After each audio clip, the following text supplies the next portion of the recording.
இயேசுவில் பிரியமான சகோதர சகோதரிகளே, இல்லற அழைத்தல் வாழ்க்கையில் இருக்கக்கூடிய நபர்களுக்கு ஒருவேளை இன்றைக்கி வாசிக்கப்பட்ட இந்த இறை வார்த்தை ஒருவேளை நீங்கள் கவனத்தோடு வாசிச்சிருந்தீங்கன்னா,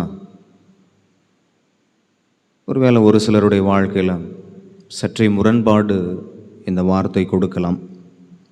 என்னடா இது ஆண்டவருடைய வார்த்தை இப்படி சொல்கிறது, குறிப்பாக பவுலடியார் இப்படி சொல்கிறாரு. ஒருவேளை நீங்கள் ஆண்டவருடைய வார்த்தையை கொஞ்சம் சிறிது கவனித்தீர்கள் என்றால், 1 கொரிந்தியர் 7வது அதிகாரம் இறைவார்த்தை 28. 1 கொரிந்தியர் 7வது அதிகாரம் இறைவார்த்தை 28. ஒருவேளை திருமணத்திற்காக ஆவலோடு காத்திருக்கிற, திருமண வயது வந்திருக்கக்கூடிய அந்த மகனோ அந்த மகளோ இந்த இறைவார்த்தை கேட்கின்ற பொழுது அவனுடைய மனநிலை எப்படி இருக்குமோ அப்படின்னு இந்த இறைவார்த்தை பரிசீலனை செய்து பார்ப்போம். வாசிப்போம். 1 கொரிந்தியர் 7வது அதிகாரம் இறைவார்த்தை 28 நம்ம வாசிப்போம். கொண்டால் அது பாவம் அல்ல. இளம் பெண்கள் திருமணம் செய்து கொண்டால் அதுவும் பாவம் அல்ல. ஆனால் திருமணம் செய்து கொள்வோர் இவ்வுலக வாழ்வில் இன்னலுறுவர். நீங்களும் இவ்வின்னல்களுக்கு உள்ளாகாதிருக்க வேண்டும் என்பதே என் நோக்கம். பாருங்க, திருமணம் ஆகாமல் இருக்கிற ஒரு பாப்பா வாசிக்கும் போதே தடுமாற்றத்தோடு எங்கடா அந்த வார்த்தை பாசிச்சிருமோ அப்படின்னு அவளுக்கு தகுந்த மாதிரி வாசிக்கிறான்னு நினைக்கிறேன். கரெக்டாக வாசிப்போம் அந்த இறை வார்த்தையை, சேர்ந்து வாசிப்போம் இந்த இறை வார்த்தையை. நீங்கள் திருமணம் செய்து கொண்டால் அது பாவம் அல்ல. நீங்கள் திருமணம் செய்து கொண்டால் அது பாவம் அல்ல. இளம் பெண்கள் திருமணம் செய்து கொண்டால் அதுவும் பாவம் அல்ல. இளம் பெண்கள் திருமணம் செய்து கொண்டால் அதுவும் பாவம் அல்ல.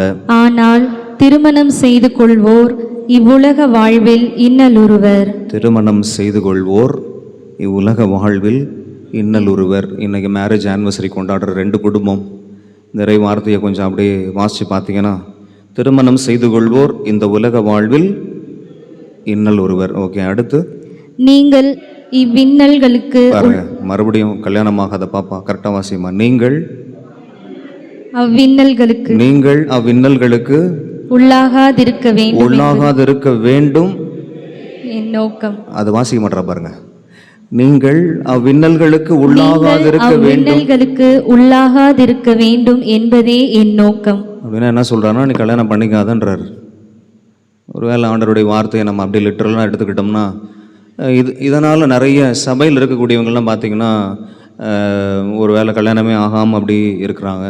அல்லது இந்த மாதிரி லிட்ரலாக சில நேரங்கள் ஆண்டவருடைய வார்த்தை எடுத்துக்கிட்டு பொட்டு வைக்காமல், வெள்ளை சேரி கட்டிக்கிட்டு, பூ வைக்காமல் அப்படிலாம் இருக்கிறாங்க. அன்புக்குரிய சகோதர சகோதரிகளே, இப்போ திருமண வாழ்க்கையில் வாழ்ந்து கொண்டிருக்கக்கூடிய மக்கள், ஒருவேளை அருட்தந்தை ஆல்பர்ட் மாதா தொலைக்காட்சி புகழ் தந்தை அவர்கள் சொல்லும்போது, வழக்கமாக எங்களை குறித்து அவர் சொல்லும்போது சொல்லுவார், உங்களுக்கு என்ன சாமியார் சிஸ்டர், என்ன கவலை இருக்க போகுது அப்படின்ற ஒரு சங்கதி அவர் சொல்லிவிட்டு, நீங்கள் வேணால் அந்த சிஸ்டர்கிட்ட போய் கேட்டு பாருங்கள், அவங்க இப்படி பார்த்துட்டு அப்படின்னு அவருடைய ஸ்டைலில் அவர் சொல்லுவார். இப்போ அன்புக்குரியவர்கள், ஒருவேளை இல்லற அழைத்தல் வாழ்க்கையில் இருக்கக்கூடியவர்களுக்கு மட்டும்தான் இன்னல்கள் இருக்கிறதா? துறவற வாழ்க்கையில் இருக்கக்கூடியவர்களுக்கு ஒரு வேளை இன்னல்கள் இல்லையா? அது ஒரு வேளை அருட்சகோதரிகளாக இருக்கலாம், அருட்தந்தையர்களாக இருக்கலாம், ஆயர்களாக இருக்கலாம், அப்படியே உயரத்தில் இருக்கக்கூடிய நபர்கள், ஆண்டவரால் தேர்ந்தெடுக்கப்படக்கூடிய நபர்கள் யாராக இருந்தாலும் கூட, ஒருவேளை ஆண்டவர் சொல்லக்கூடிய காரியம் என்ன? பவுலடியார் இன்று இந்த இறைவார்த்தை வழியாக நமக்கு சொல்லக்கூடிய காரியம் என்ன?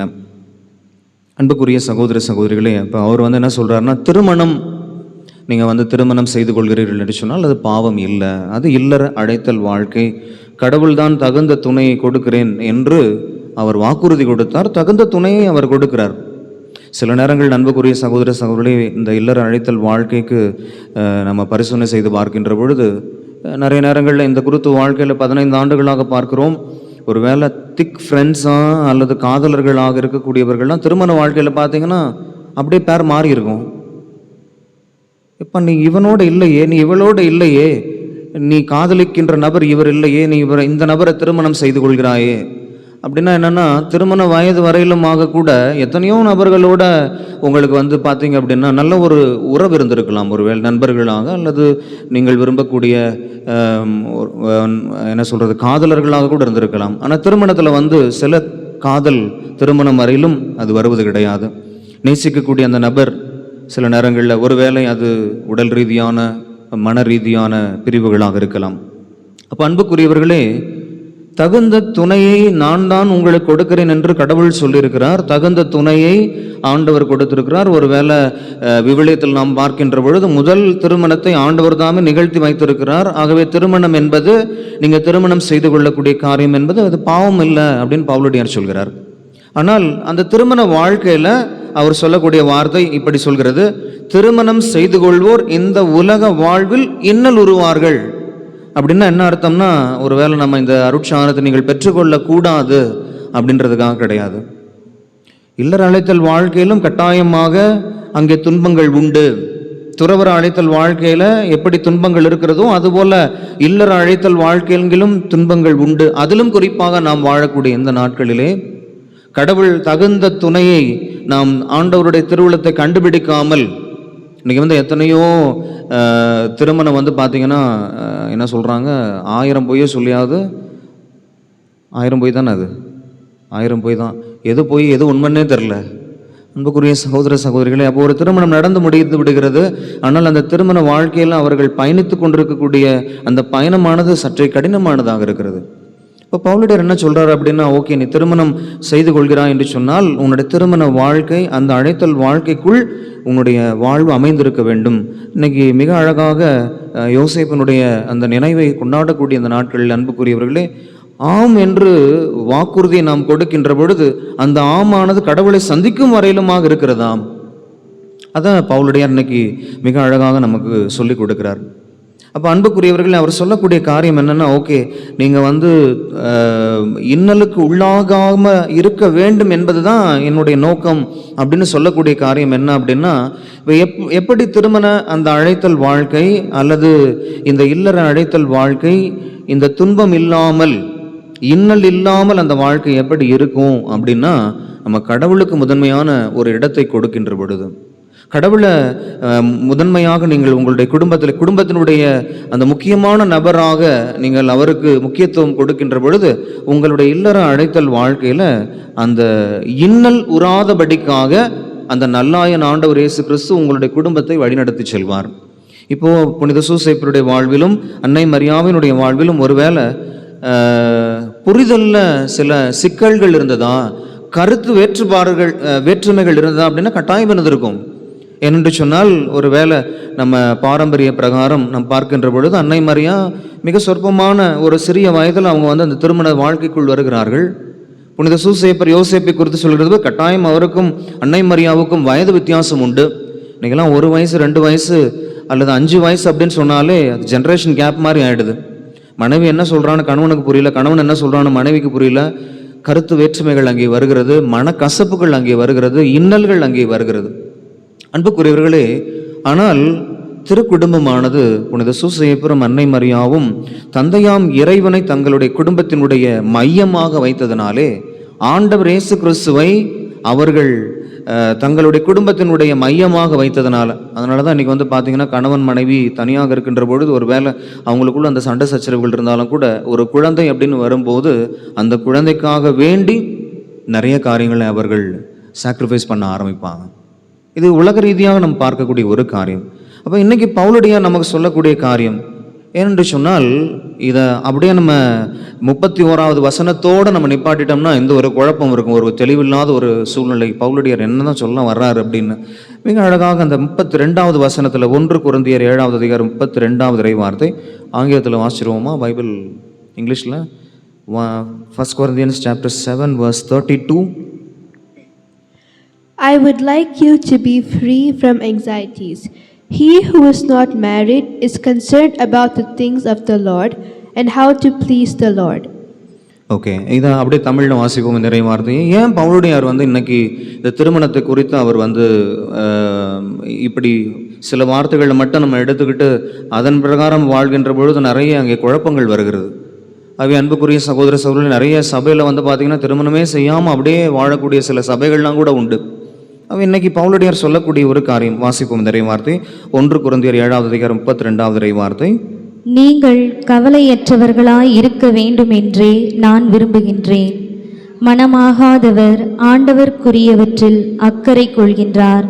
எப்படி அவருக்கு உகந்தவற்றை செய்யலாம் என எண்ணிக்கொண்டிருக்கிறார். பவுலடியாரனுடைய மிக முக்கியமான ஒரு வாதம் என்னவாக இருக்கிறதுன்னு சொன்னால், கடவுளை நீங்கள் மையப்படுத்தி உங்களுடைய வாழ்க்கையில் வைக்கின்ற பொழுது நிறைய நேரங்களில் என்ன ஒரு முரண்பாடு வருகிறது என்று சொன்னால், கடவுளுக்கு முக்கியத்துவம் கொடுக்கிறதா அல்லது மனைவிக்கு முக்கியத்துவம் கொடுக்கிறதா?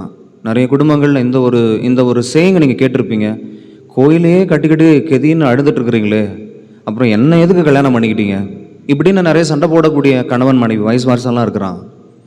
ஒருவேளை அந்த கணவனோ அந்த மனைவியோ அல்லது அந்த குழந்தை செல்வங்களோ ஆண்டவருக்குரிய காரியங்கள் அவர்கள் தங்களை முழுமையாக அர்ப்பணிக்கிறார்கள் என்று சொல்லுகின்ற பொழுது, அன்புக்குரியவர்களே, கடந்த ஓராண்டாக நம்ம எம்மாவுஸ் தியான மையத்தில் ஏறக்குறைய ஒரு 2 லட்ச ரூபா சம்பாதிக்கக்கூடிய ஒரு இளம்பெண், ஐடியில் வேலை செய்துட்டு இருந்த அந்த இளம்பெண் ஆண்டவருடைய தொடுதலினாலே அந்த வேலை ரிசைன் பண்ணிட்டாங்க. ஓராண்டு முழுவதுமாக எம்மாவுஸில் நான் பணியாளராக பணி செய்கிறேன் அப்படின்னு சொல்லிட்டு ஓராண்டு முழுவதுமாக எம்மாவுஸ் தியான மையம், நம்முடைய கத்தோலிக்க ஆயர் பேரவையினுடைய தியான மையம், இருக்கிற 33 ஏக்கரா இருக்குது நம்முடைய விழுப்புரத்துலேருந்து பாண்டிச்சேரி போகிற வழியில். அந்த இடத்துல அந்த சகோதரி தனக்கு 2 லட்ச ரூபா இன்னைக்கு வேலையை ரிசைன் பண்ணிவிட்டு ஓராண்டு முழுவதுமாக கடவுளுக்கு பணி செய்வதற்காக அங்கே இருந்தார். அவருக்கு வழி அனுப்புதல் விழா கொடுத்தாங்க. ஐ திங்க் அவங்க ஜெயரே மிஷன் சகோதரர் ராஜேஷ் அவங்களோட டீமோடு இணைந்து வேறு ஏதோ ஒரு பணிக்காக போனதாக நான் கேள்விப்பட்டேன். அப்போ இன்றைக்கி அன்புக்குரியவர்களே, ஒரு வேளை இன்றைக்கி பவுலடியார் என்ன சொல்ல வர்றாருன்னா, நீங்கள் குடும்பத்தில் ஒரு வேளை கடவுளை முன்வைக்கின்ற பொழுது சில நேரங்களில் அதுவே உங்களுடைய குடும்ப வாழ்க்கையில் கொஞ்சம் தொந்தரவுக்கு, கருத்து வேற்றுமைகளுக்கு, குழப்பங்களுக்கு காரணமாயிடலாம். ஆகவே தான் நான் உங்களுக்கு சொல்கிறேன், முதல்ல உங்களுடைய குடும்பத்தில் ஆண்டவரை மையமாக வையுங்கள். ஃபஸ்ட்டு ப்ரிஃபரன்ஸ் எப்பவுமே கடவுளுக்கு கொடுங்க. அதன் பிற்பாடு கணவன், மனைவி, குழந்தை செல்வங்கள். ஒருவேளை ஆண்டவர் இயேசு கிறிஸ்து இதை பற்றி சொல்லியிருக்கிறாருன்னா மிக அழகாக அவர் சொல்லியிருக்கிறார். என்னை விட தன் தாயையோ தன் தந்தையையோ அப்படின்னு அவர் கண்டினியூ பண்ணுவார். அப்படின்னா என்னென்னா, ஃபஸ்ட்டு ப்ரையாரிட்டி நம்ம கடவுளுக்கு நாம் கொடுக்கின்ற பொழுது அந்த குடும்பமானது குலையாமல் இருக்கும். சில நேரம் அன்புக்குரியவர்களே, அப்படியே நம்ம கண் பார்வையை கொஞ்சம் அப்படியே விசாலப்படுத்தி பார்க்கின்ற பொழுது, அந்த திருமணம் ஆனதுக்கு அப்புறமா அதுவரையிலுமாக பார்த்தீங்க அப்படின்னா அந்த குழந்தை செல்வங்கள், அந்த வளர் இளம் பருவத்தினர், இளைஞர்கள், இளம் பெண்கள் அத்துணை ஆர்வமாக இருப்பார்கள் ஆண்டவருடைய காரியத்தில். பட் திருமணத்துக்கு அப்புறம் அவனுடைய வாழ்க்கையில் ஒருவேளை தாய் திருச்சபையில் கூட பார்த்தீங்கன்னா திருமணத்துக்கு முன்னாடி வரைக்கும் அவர்களுக்கென்று நிறைய காரியங்களை யோசிக்கிறாங்க. இப்போ நம்முடைய பங்கில் நாம் யோசிக்கிறோம், திருமணமான ஆண்கள், திருமணமான பெண்கள், married youth male and female அப்படின்னு சொல்லிட்டு நிறைய இடங்கள் அது இல்லை. ஏனென்று சொன்னால் அந்த திருமணத்திற்கு பிற்பாடு அவர்களுடைய இல்லற அழைத்தல் வாழ்க்கையில் ஒருவேளை அந்த கடவுளுக்குரிய அந்த இடமானது முழுமையாக கொடுக்கப்படுகிறதான்னா ஒரு கேள்விக்குறி. அதைத்தான் பவுலடியார் சொல்கிறார். அப்படியே இன்னைக்கு நம்ம நற்செய்தியில் வாசித்து பார்த்தோம் என்று சொன்னால் ஆண்டவர் இயேசு கிறிஸ்துவும் அதை மிக தெளிவாக சொல்கிறார். இப்போ நீ ஆண்டவர் இயேசு கிறிஸ்துவுக்காக, மணமகனுக்காக உங்களை வெறுத்து ஒதுக்கி அவங்க உங்களை துன்புறுத்துகிறார்கள்னா, இப்போ இதை யார் செய்கிறாங்க? வெளியில் இருக்கக்கூடிய நபர்கள்லாம் இல்லை, குடும்பத்தில் இருக்கக்கூடிய உறவுகள். ஆண்டவர் இயேசு கிறிஸ்துவினுடைய நாமத்தினால நீங்கள் சில செயல்பாடுகளை செய்கின்ற பொழுது, சில நன்கொடைகளை கொடுக்கின்ற பொழுது, சில ஆண்டவருக்குரிய காரியங்களை நீங்கள் செய்கின்ற பொழுது முதல் எதிர்ப்பு எங்கிருந்து வரும்னா குடும்பத்திலிருந்து தான் வரும்.